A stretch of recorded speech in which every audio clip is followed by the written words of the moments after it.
Hello दोस्तों, मैं आपका दोस्त नवीन और आप सुन रहे हैं हॉरर कहानी मेरी जुबानी। दोस्तों, अब एक नया श्रृंखला रोजाना के लिए शुरू किया है। श्रृंखला ये है कि कहानी को सुनने के बाद आपको कहानी अच्छी लगे तो आप कमेंट करके यह बताना कि आप किस जगह से कहानी सुन रहे हो और आपका नाम क्या है। इसके बाद अगली वीडियो में मैं आपका नाम जरूर लूंगा। कमेंट करना ना भूलें और यूट्यूब चैनल को भी सब्सक्राइब करें। यह छोटा सा सहयोग मेरे लिए बहुत महत्वपूर्ण है। चलिए शुरू करते हैं आज की हमारी कहानी। अमरावती का छोटा सा गांव हमेशा से शांत रहा था। खेत लहलहाते थे, हवा सुगंध से भरपूर थी और ग्रामीणों का जीवन सरल था। लेकिन इस शांति के पीछे एक भयानक अतीत छिपा था जिसे गांव के बुजुर्ग कभी नहीं भूले। गांव के बाहरी इलाके में जंगल की घनी छांव में एक जर्जर स्कूल खड़ा था। गांव वाले इसे अमानी का स्कूल कहते थे। कहानी सालों पहले की है, जब अमानी नाम की एक औरत गांव में रहती थी।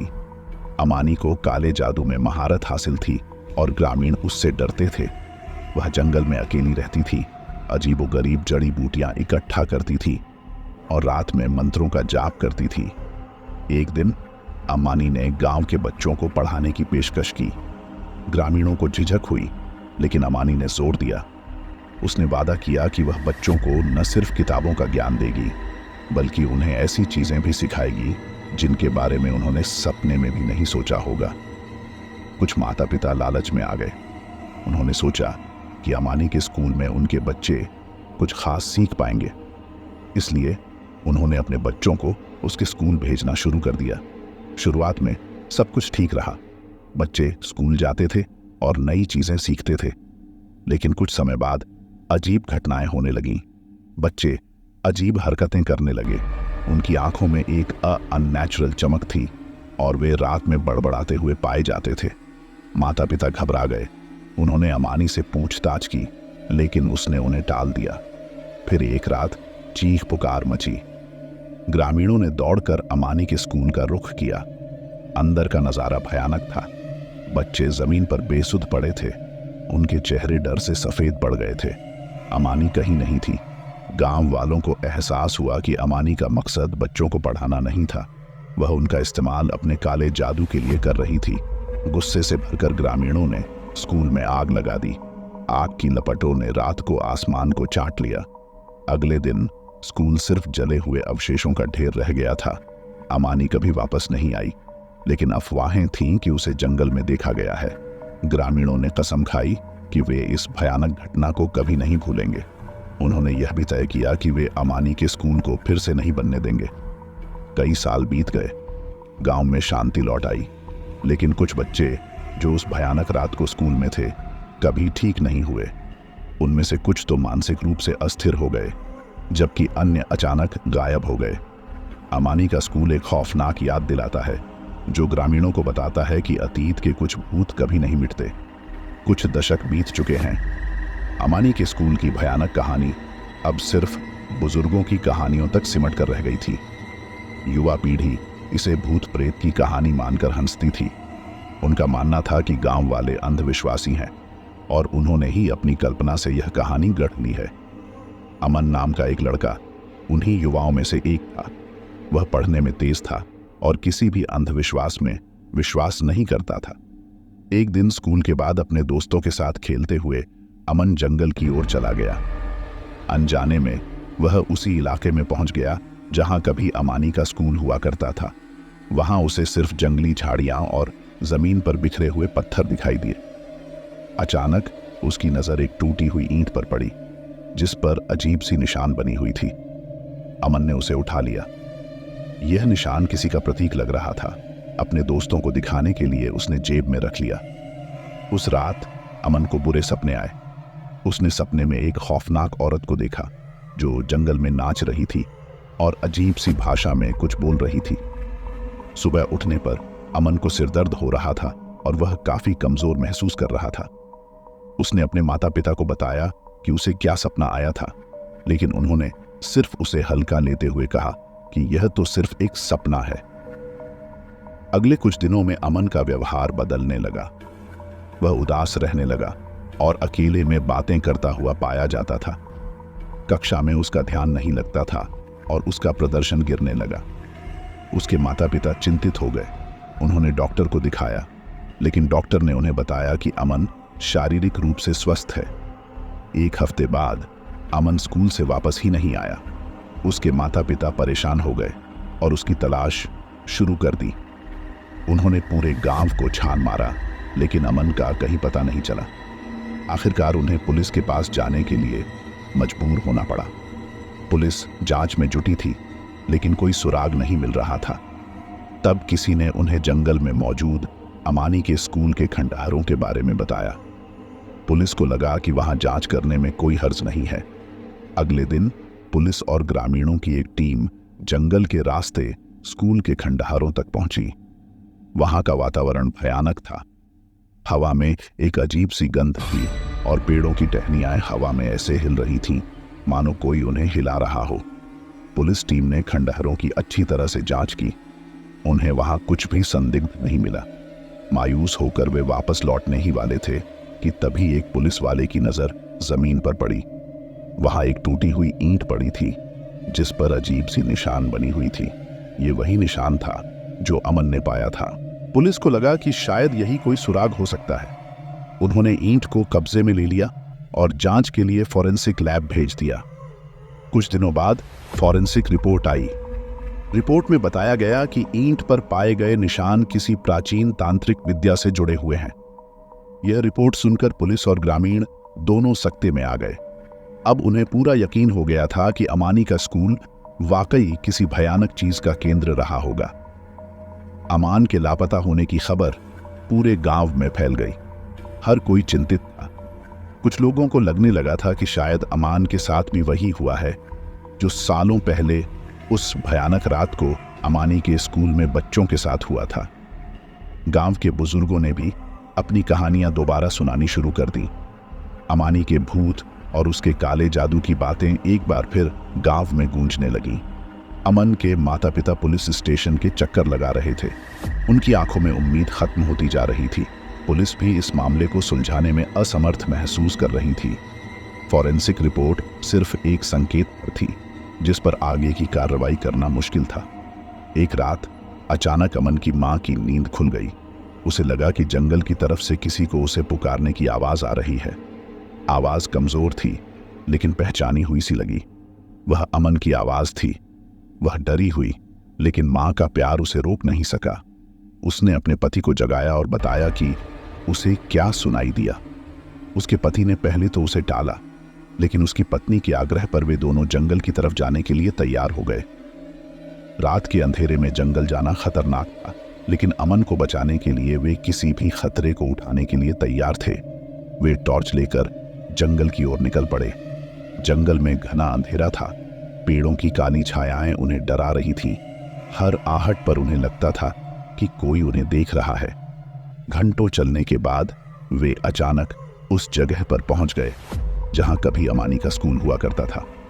खंडहर वीरान पड़े थे। हवा में एक अजीब सी गंध थी और जंगली जानवरों की आवाजें आ रही थी। अचानक अमन की मां को फिर से वही पुकार सुनाई दी। इस बार आवाज ज्यादा स्पष्ट थी। मम्मी, यहां आओ। आवाज खंडहरों के पीछे से आ रही थी। अमन की मां डर के मारे सहम गई, लेकिन उनके पति ने उन्हें हिम्मत दिलाई। वे टॉर्च की रोशनी लिए खंडहरों के पीछे जाने लगे। रास्ते में टूटी हुई ईंटें और कांटे बिछे हुए थे, जिससे उन्हें चलने में काफी दिक्कत हो रही थी। कुछ ही दूर चलने पर उन्हें एक गहरी खाई दिखाई दी। खाई के किनारे पर अमन बेहोश पड़ा हुआ था। उसके कपड़े फटे हुए थे और चेहरे पर चोट के निशान थे। अमन के माता पिता खुशी से चिल्ला उठे और खाई के नीचे उतर गए। उन्होंने अमन को गोद में उठा लिया और जल्दी से जंगल से बाहर निकलने की कोशिश की। लेकिन जैसे ही वे खाई से बाहर निकलने ही वाले थे, उनके सामने एक भयानक औरत खड़ी हो गई। उसकी आंखें लाल थीं और चेहरे पर एक खौफनाक मुस्कान थी। ये वही औरत थी जिसे अमन ने सपने में देखा था। अमान की मां चीख उठी। उन्हें तुरंत समझ आ गया कि यह औरत वही अमानी है। अंधेरे और डर के कारण उन्हें पहले पहचान नहीं पाए थे। अमानी ने एक अजीब सी भाषा में कुछ बोलना शुरू किया। उसकी आवाज गूंज रही थी, मानो जंगल खुद उसके मंत्रों को दोहरा रहा हो। अमान के पिता घबरा गए। उन्होंने अपनी पत्नी और बेटे को बचाने के लिए अमानी की तरफ ईंट फेंक दी। ईंट अमानी के कंधे से टकराई जिससे वह चीख उठी। गुस्से से उसका चेहरा और लाल हो गया। उसने अपने जादू से एक तेज हवा का झोंका पैदा किया, जिसने अमन के माता पिता को पीछे धकेल दिया। वे जमीन पर गिर पड़े और उन्हें काफी चोट लगी। अमानी अमन की तरफ बढ़ी। उसकी आंखों में एक भयानक चमक थी। वह अमन के सिर पर हाथ रखने ही वाली थी कि तभी जंगल में एक तेज रोशनी चमकी। एक बिजली कड़क कर गिरी और सीधे अमानी के सामने गिरे हुए पेड़ पर गिरी। पेड़ आग की लपटों में गिर गया और जोर का धमाका हुआ। अमानी चौंक गई। वह कुछ देर के लिए हिल नहीं सकी। इस मौके का फायदा उठाते हुए अमन के पिता उठ खड़े हुए और अपनी पत्नी को संभाला। उन्होंने अमन को गोद में उठा लिया और जल्दी से वहां से भाग निकले। जंगल में आग तेजी से फैल रही थी। अमानी आग की लपटों को देखती रही और गुस्से से चीखने लगी। उसका गुस्सा इतना तेज था कि जंगल में हवा भी तेजी से चलने लगी। पेड़ आपस में टकराने लगे और आग और भी भयानक रूप लेने लगी। अमन के माता पिता जंगल से बाहर निकल आए। वे थक चुके थे और उन्हें काफी चोटें आई थीं, लेकिन वे खुश थे कि वे अमन को बचाने में कामयाब हो गए। उन्होंने दूर से देखा कि कैसे आग जंगल को निगल रही है और अमानी उसके बीच में खड़ी है। कुछ ही देर बाद जंगल से एक भयानक चीख सुनाई दी। चीख इतनी तेज थी कि जंगल में रहने वाले सारे जानवर भी डर के मारे भाग निकले। इसके बाद जंगल में एक लंबा सन्नाटा छा गया। अगले सुबह गांव के कुछ लोग जंगल की तरफ गए। वे यह देखना चाहते थे कि जंगल में क्या हुआ है। वहां पहुंचने पर उन्हें जले हुए पेड़ और राख के सिवाय कुछ नहीं मिला। अमानी का कहीं पता नहीं था। कुछ लोगों को लगा कि शायद अमानी आग में जलकर मर गई है। दूसरों को लगा शायद वह किसी और रूप में भाग निकली है, लेकिन किसी को भी यह यकीन नहीं था कि वह वापस आएगी। अमन को अस्पताल में भर्ती कराया गया। उसे कुछ चोटें आई थीं, लेकिन वह ठीक था। कुछ दिनों बाद वह अस्पताल से वापस आ गया। वह जंगल में हुए अनुभव को कभी नहीं भूला पाएगा, लेकिन उसे खुशी थी कि वह जिंदा है और अपने माता पिता के साथ है। गांव में एक बार फिर से शांति स्थापित हो गई। अमानी के स्कूल के खंडहरों के पास अब कोई नहीं जाता था। जंगल में हुई आग को ग्रामीण एक चेतावनी के रूप में मानते थे। उन्हें पता था कि अंधेरे शक्तियां हमेशा उनके आसपास मंडराती रहती हैं, लेकिन अब वे उनसे लड़ने के लिए तैयार थे। कुछ साल बीत गए। अमान जवान हो चुका था। जंगल में हुए हादसे को वह बुरे सपने की तरह याद करता था। उसके माता पिता ने उसे पूरी घटना को किसी के साथ भी ना बताने की हिदायत दी थी। गांव में भी अब अमानी के स्कूल की कहानी कम ही सुनाई देती थी। एक दिन अमान स्कूल के बाद अपने दोस्तों के साथ क्रिकेट खेल रहा था। गेंद अचानक से मैदान की दीवार के बाहर चली गई। गेंद को लेने के लिए अकेला अमान दीवार के पास गया। दीवार पुरानी थी और उसमें कई दरारें थीं। अचानक उसकी नजर एक छोटे से छेद पर पड़ी। छेद के अंदर से कुछ अजीब सी आवाजें आ रही थीं।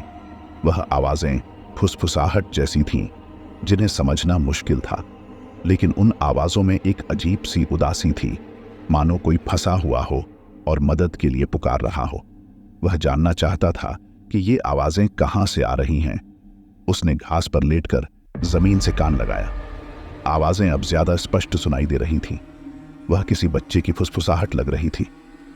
मुझे बाहर निकालो, यहां बहुत अंधेरा है। अमान चौंक गया। उसे अचानक से जंगल में हुए हादसे और अमानी के स्कूल की कहानी याद आ गई।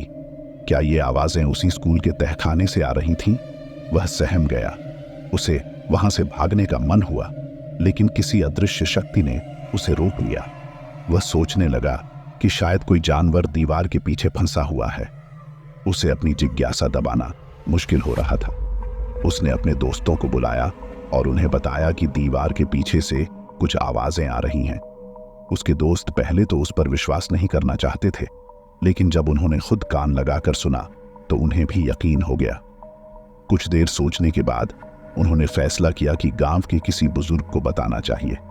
वे जानते थे कि बुजुर्गों को गांव के इतिहास और रहस्यों के बारे में सबसे ज्यादा जानकारी होती है। वे गांव के सबसे बुजुर्ग व्यक्ति दादाजी के पास गए। दादाजी गांव के मुखिया भी थे। उन्होंने बच्चों की बात सुनी और उनकी गंभीरता को देखते हुए समझ गए कि ये कोई मजाक नहीं है। उन्होंने बताया कि जिस दीवार के पास से उन्हें आवाजें सुनाई दे रही हैं, वहीं पर कभी अमानी का स्कूल हुआ करता था। उन्होंने यह भी बताया कि सालों पहले अमानी ने कई बच्चों को अपने स्कूल में बंदी बना लिया था और उनका इस्तेमाल अपने काले जादू के लिए किया था। बच्चों को सुनकर रूह कांप गई। उन्हें समझ नहीं आ रहा था कि दीवार के पीछे कौन फंसा हुआ है। क्या वह कोई जानवर है या फिर कोई आत्मा? दादाजी बच्चों की चिंता को समझते थे। उन्होंने उन्हें आश्वासन दिया कि वह खुद दीवार की जांच करेंगे। अगले दिन सुबह दादाजी कुछ ग्रामीणों के साथ उस दीवार के पास पहुंचे। उनके हाथों में हथौड़े, कुदाल और टॉर्चें थीं। दीवार पुरानी और जर्जर थी। दादाजी ने ग्रामीणों को आदेश दिया कि वे धीरे धीरे दीवार को तोड़ें। कुछ देर बाद दीवार में एक छोटा सा छेद बन गया। दादाजी ने टॉर्च की रोशनी उस छेद से अंदर डाली। अंदर का नजारा भयानक था। एक छोटा सा तहखाना था जिसमें धूल जमी हुई थी और हड्डियों के टुकड़े बिखरे पड़े थे। दादाजी को अचानक से अतीत की भयानक घटना याद आ गई। उन्हें वह रात याद आई जब गांव वालों ने अमानी के स्कूल में आग लगाई थी। उन्होंने आगे झुककर तहखाने में झांका। अचानक उनकी नजर तहखाने के कोने में किसी चीज पर पड़ी। यह एक छोटा सा हाथ था जो दीवार से बाहर निकला हुआ था। वह एक बच्चे का हाथ लग रहा था। दादाजी चौंक उठे। उन्होंने जोर से आवाज लगाई, कोई है अंदर? तहखाने से एक कमजोर सी आवाज आई, मैं यहां हूं, मुझे बाहर निकालो। ग्रामीण भी दीवार के पास आ गए। उन्हें भी तहखाने से आ रही आवाज सुनाई दी। उनकी आंखों में डर और सहानुभूति दोनों झलक रहे थे। दादाजी ने ग्रामीणों को आदेश दिया कि वे दीवार को और तोड़ें। कुछ ही देर में दीवार इतनी टूट गई कि एक आदमी उससे अंदर जा सके। एक युवक स्वेच्छा से दीवार के अंदर गया और तहखाने से उस बच्चे को बाहर निकालने की कोशिश करने लगा। तहखाना बहुत ही छोटा था और उसमें हवा बहुत कम थी। युवक को सांस लेने में भी दिक्कत हो रही थी, लेकिन उसने हार नहीं मानी। कुछ देर की मशक्कत के बाद वह बच्चे को बाहर निकालने में कामयाब हो गया। बच्चा बहुत ही कमजोर और गंदा था। उसके कपड़े फटे हुए थे और उसके शरीर पर कई चोट के निशान थे। उसकी आंखें डर से भरी हुई थीं। ग्रामीणों ने बच्चे को तुरंत गांव के डॉक्टर के पास ले जाया गया। डॉक्टर ने उसे देखा और बताया कि वह काफी समय से भूखा प्यासा रहा है। उसे कुछ दिनों तक अस्पताल में रहना पड़ेगा। गांव वालों को यह समझ नहीं आ रहा था कि यह बच्चा तहखाने में कैसे फंसा हुआ था।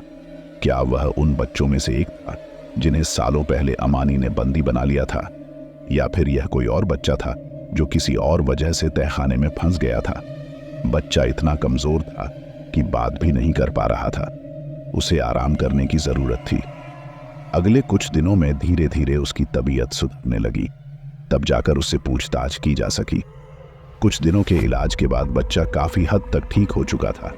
अब वह बोल भी सकता था, हालांकि कमजोरी के कारण उसकी आवाज फीकी थी। गांव के मुखिया दादाजी खुद बच्चे से पूछताछ करने अस्पताल पहुंचे। बच्चे का नाम मोहन था। वह किसी दूसरे गांव का रहने वाला निकला। उसने बताया कि वह कुछ महीनों पहले जंगल से गुजर रहा था जब उसे एक अजीब सी औरत ने रोक लिया। औरत ने उससे बातें की और उसे अपने साथ चलने के लिए कहा। मोहन को औरत अजीब लगी, लेकिन डर के कारण वह उसका पीछा करता गया। औरत उसे उसी जर्जर स्कूल के पास ले गई। वहां उसने मोहन को तहखाने में धकेल दिया और फिर दीवार में ईंटें लगाकर उसे बंद कर दिया। मोहन को समझ नहीं आया कि औरत ने उसके साथ ऐसा क्यों किया। तहखाने में अंधेरा था और बहुत ही कम हवा आ रही थी। मोहन डर के मारे रोने लगा। उसे भूख प्यास भी लगने लगी। वह कई दिनों तक तहखाने में फंसा रहा और मौत के मुंह में जाता रहा। मोहन की बात सुनकर दादाजी की आंखों में गुस्सा आ गया। उन्हें तुरंत ही अमानी की याद आ गई। उन्होंने मोहन से औरत का हुलिया पूछा। मोहन ने बताया कि वह औरत लंबी थी, उसके कपड़े फटे हुए थे और उसकी आंखें लाल थीं। दादाजी को अब पूरा यकीन हो गया था कि वह औरत कोई और नहीं बल्कि अमानी ही थी। शायद आग से बचने के बाद वह किसी तरह से गांव से भाग निकली थी और अब वह फिर से सक्रिय हो गई थी। यह खबर पूरे गांव में आग की तरह फैल गई। ग्रामीणों में गुस्सा और डर दोनों था। उन्हें डर था कि अगर अमानी वापस आ गई है तो वह फिर से अपने काले जादू का इस्तेमाल कर सकती है। दादाजी ने एक ग्राम सभा बुलाई। उन्होंने गांव वालों को पूरी स्थिति से अवगत कराया और उनसे सलाह ली कि अब क्या किया जाए। ग्रामीणों ने यह फैसला किया कि वे पूरे गांव की रक्षा के लिए एकजुट होकर लड़ेंगे। उन्होंने जंगल के रास्तों पर पहरे लगा दिए। रात में गांव के हर घर में दिए जलाए गए। गांव के कुछ बुजुर्ग तांत्रिकों से भी मदद ली गई। तांत्रिकों ने गांव के चारों तरफ सुरक्षा कवच बनाने की कोशिश की। कुछ दिन बीत गए। गांव में सब कुछ शांत था, लेकिन यह शांति तभी टूटी जब एक रात जंगल से अजीब सी चीखें सुनाई देने लगीं। गांव वाले चौकन्ने हो गए। वे समझ गए थे कि शायद अमानी वापस आ गई है। जंगल से आती चीखें भयानक थीं, मानो कोई जख्मी जानवर चीख रहा हो। गांव वाले अपने अपने घरों में दुबक गए थे। माहौल भयभीत था। कुछ ही देर बाद चीखें बंद हो गईं, लेकिन सन्नाटा और भी ज्यादा भयानक लगने लगा। दादाजी जानते थे कि उन्हें कुछ करना होगा। उन्होंने सबसे पहले कुछ युवकों को यह जिम्मेदारी दी कि वे गांव वालों को सुरक्षित स्थान पर ले जाएं। इसके बाद उन्होंने उन तांत्रिकों को बुलाया जिनसे उन्होंने मदद ली थी। तांत्रिकों ने बताया कि अमानी कमजोर हो चुकी है, लेकिन फिर भी उसकी शक्तियां पूरी तरह खत्म नहीं हुई हैं। उसे रोकने के लिए किसी ऐसे मंत्र का प्रयोग करना होगा जो बहुत पुराना और शक्तिशाली हो। दादाजी ने तांत्रिकों से कहा कि वे जल्द से जल्द उस मंत्र का जाप शुरू करें। तांत्रिक एकत्र हुए और उन्होंने एक खास चक्र बनाकर बैठ गए। उन्होंने ऊंचे स्वर में मंत्र का जाप करना शुरू कर दिया। मंत्रों की गूंज पूरे गांव में फैल गई। जंगल से भी एक खौफनाक हंसी सुनाई दी। अमानी जंगल से बाहर निकल आई थी। उसकी आंखें लाल थीं और चेहरा गुस्से से तमतमा रहा था। वह तांत्रिकों की तरफ बढ़ी, लेकिन जैसे ही वह उनके बनाए चक्र के पास पहुंची, उसे एक अदृश्य शक्ति ने रोक लिया। वह चीखने लगी और गुस्से से जमीन पर पैर पटकने लगी। तांत्रिकों ने अपना जाप और तेज कर दिया। गांव के बुजुर्ग भी उनके साथ मंत्रों का उच्चारण करने लगे।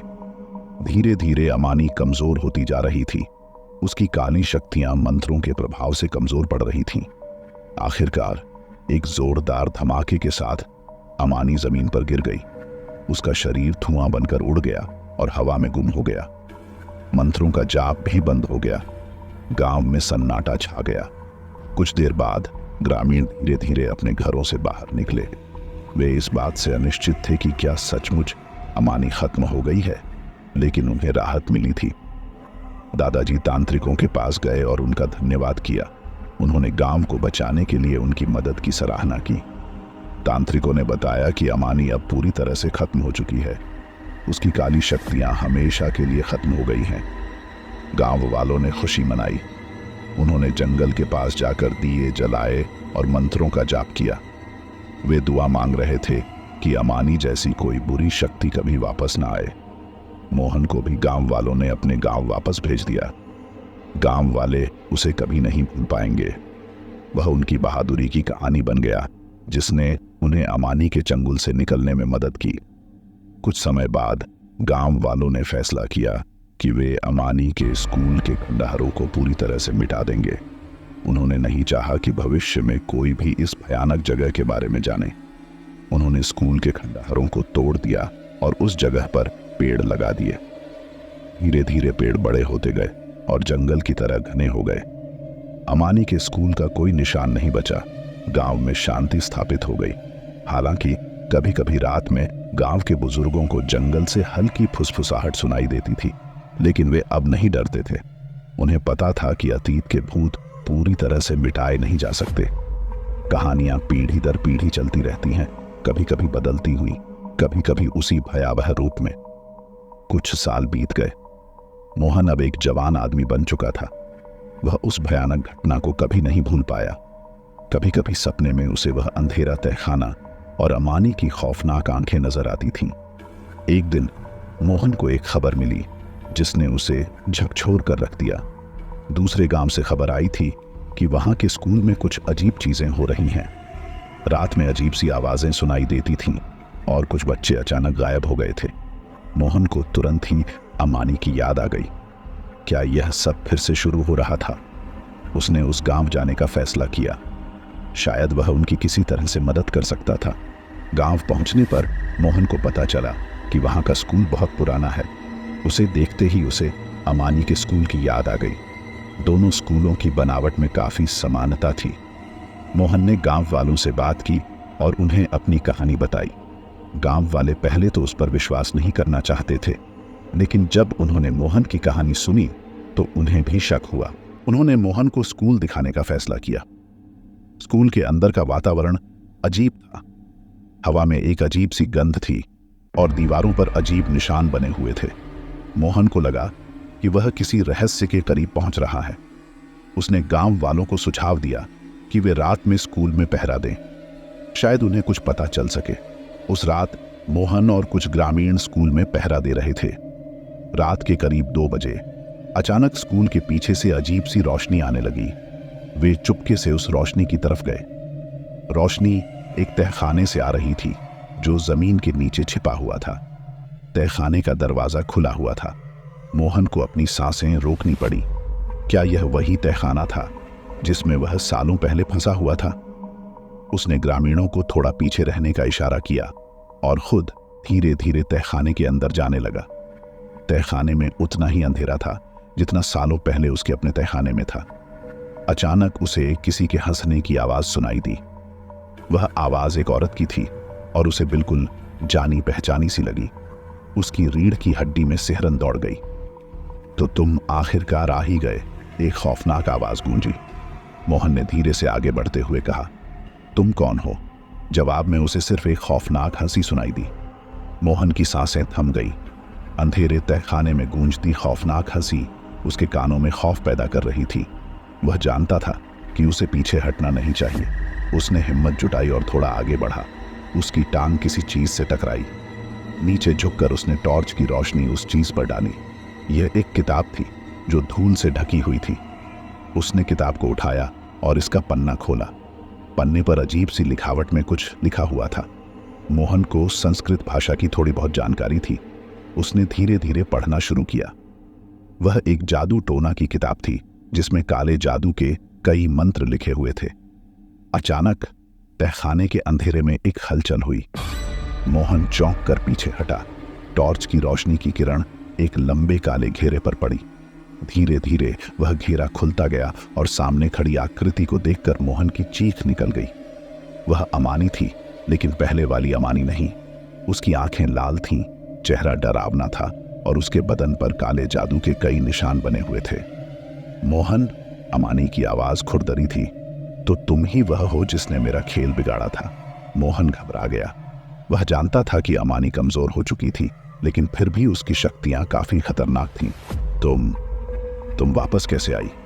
मोहन ने किसी तरह से अपनी आवाज संभाली। अमानी ने क्रोध से कहा, मुझे पता चला है कि तुम उस गांव से हो। मैंने अपनी शक्तियां वापस पा ली हैं और अब मैं अपना बदला लूंगी। मोहन को समझ में आ गया था कि अमानी किस बदले की बात कर रही थी। वह उस गांव के बच्चों को अगवा कर रही थी और उनका इस्तेमाल अपनी शक्तियां बढ़ाने के लिए कर रही थी। तुम ऐसा नहीं कर सकती, मोहन चिल्लाया। मैं तुम्हें रोक दूंगा। अमानी ने ठहाका लगाया। वह मोहन की तरफ तेजी से बढ़ी। मोहन के पास भागने का कोई रास्ता नहीं था। उसने अपनी आंखें बंद कर लीं और सोचने लगा कि वह क्या कर सकता है। तभी उसे याद आया वह किताब जो उसने अभी अभी उठाई थी। शायद उस किताब में ही अमानी को रोकने का कोई उपाय लिखा हो। उसने जल्दी से किताब का पन्ना पलटना शुरू कर दिया। उसकी नजर एक मंत्र पर पड़ी। वह एक शुद्धिकरण मंत्र था जिसका इस्तेमाल किसी भी अंधेरे शक्ति को खत्म करने के लिए किया जा सकता था। मोहन को संस्कृत नहीं आती थी, लेकिन उसने सोचा कि वह कोशिश करके देख सकता है। उसने किताब को अपने सीने से सटाया और मंत्र को जोर जोर से पढ़ना शुरू कर दिया।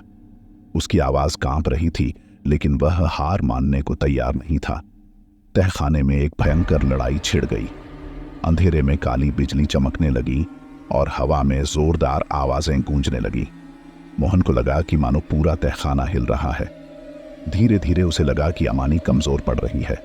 उसका शरीर हिल रहा था और उसकी चीखें कमजोर हो रही थीं। आखिरकार एक जोरदार धमाके के साथ अमानी जमीन पर गिर गई और बेहोश हो गई। मोहन ने मंत्र पढ़ना बंद कर दिया। वह थक गया था और उसकी सांसें फूल रही थीं। उसने टॉर्च की रोशनी मोहन ने मंत्र पढ़ना बंद कर दिया। वह थक गया था और उसकी सांसें फूल रही थीं। उसने टॉर्च की रोशनी अमानी पर डाली। अमानी बेहोश पड़ी थी। उसका शरीर काला पड़ चुका था और उसका चेहरा शांत था। मोहन को यकीन नहीं हो रहा था कि उसने उसे हरा दिया है। वह किताब को जमीन पर रखकर तहखाने से बाहर निकलने के लिए तेजी से चलने लगा। वह ग्रामीणों के पास पहुंचा जो तहखाने के बाहर इंतजार कर रहे थे। उन्होंने मोहन को देखते ही राहत की सांस ली। मोहन ने उन्हें बताया कि उसने अमानी को हरा दिया है। ग्रामीण तहखाने के अंदर गए और उन्होंने खुद देखा कि अमानी बेहोश पड़ी हुई है। उन्होंने तुरंत पुलिस को फोन किया। कुछ देर बाद पुलिस पहुंची और अमानी को गिरफ्तार कर लिया। अगले कुछ दिनों में पुलिस ने अमानी से पूछताछ की। उसने बताया कि कैसे वह सालों पहले आग से बच निकली थी और कैसे उसने अपनी शक्तियां वापस पाने के लिए काले जादू का सहारा लिया। उसने यह भी बताया कि वह कई सालों से अलग अलग गांवों में जाकर बच्चों का अपहरण करती थी। पुलिस को कई गांवों से लापता बच्चों को ढूंढने में मदद मिली। मोहन को गांव वालों ने एक हीरो की तरह सम्मान दिया। उसने न केवल अपने गांव को बचाया था बल्कि कई अन्य गांवों के बच्चों को भी बचा लिया था। कुछ समय बाद अमानी को कोर्ट में पेश किया गया। उसे उसके अपराधों के लिए सजा सुनाई गई। मोहन अपने गांव वापस चला गया। वह जानता था कि भले ही अमानी को सजा मिल गई है, लेकिन अंधेरे शक्तियां हमेशा दुनिया में मौजूद रहेंगी। वह हमेशा इस बात के लिए तैयार रहेगा कि अगर कभी भी ऐसी कोई ताकत वापस आने की कोशिश करे तो वह उसका सामना करेगा। यह कहानी हमें यह सीख देती है कि बुराई चाहे कितनी भी बलवान क्यों ना हो, अच्छाई हमेशा जीतती है। हमें कभी भी हिम्मत नहीं हारनी चाहिए और हमेशा बुराई का विरोध करना चाहिए। दोस्तों, यह थी आज की कहानी। इसके बाद दोस्तों हम वापस श्रृंखला शुरू करेंगे जो मैंने कल आपसे कहा था।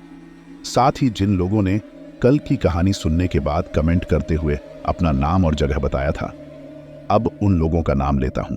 पहला नाम है यूएई शारजाह से सुल्तान। अगला नाम है पुणे से भारत कटे। अगला नाम है मणिपुर से यंगमिहोर जिमिक। अगला नाम है अहमदाबाद गुजरात से मुकेश। अगला नाम है पंजाब जालंधर से नीलम। अगला नाम है असम से रणजीत सिंह। अगला नाम है गुजरात से भीम जी। अगला नाम है पुरुलिया से आनंद। अगला नाम है कैथल हरियाणा से सचिन शर्मा रेसलर। अगला नाम है जतोली से सोनू सिंह। अगला नाम है एमपी से राकेश झा। अगला नाम है गया बिहार से आशुतोष सिंह। अगला नाम है पुणे महाराष्ट्र से बाबलू कापर। अगला नाम है अरुणाचल प्रदेश से राचो रिचो और रिनिया तबा। अगला नाम है देवगाह ओडिशा से कृष्णा बेहरा। अगला नाम है गुजरात अहमदाबाद से मिहिर शाह। अगला नाम है दिल्ली से कुणाल। अगला नाम है कराची सिंधी। पाकिस्तान से शहजाद मकसूद। अगला नाम है छत्तीसगढ़ से अंशु भगत। अगला नाम है अहमदाबाद गुजरात से महेश। अगला नाम है रायबरेली से देशराज। अगला नाम है पंजाब से संदीप सिंह और उदय। अगला नाम है सोनीपत से पूनम। अगला नाम है महाराष्ट्र राज्य के रायगढ़ जिले से एमआर विक्टर स्मिथ। अगला नाम है पंजाब बटाला से सुनील कुमार। अगला नाम है प्रयागराज यूपी से रविंद्र कुमार निषाद। अगला नाम है झारखंड से बाबिता कलुंडिया। धन्यवाद दोस्तों, मिलते हैं अगली वीडियो में।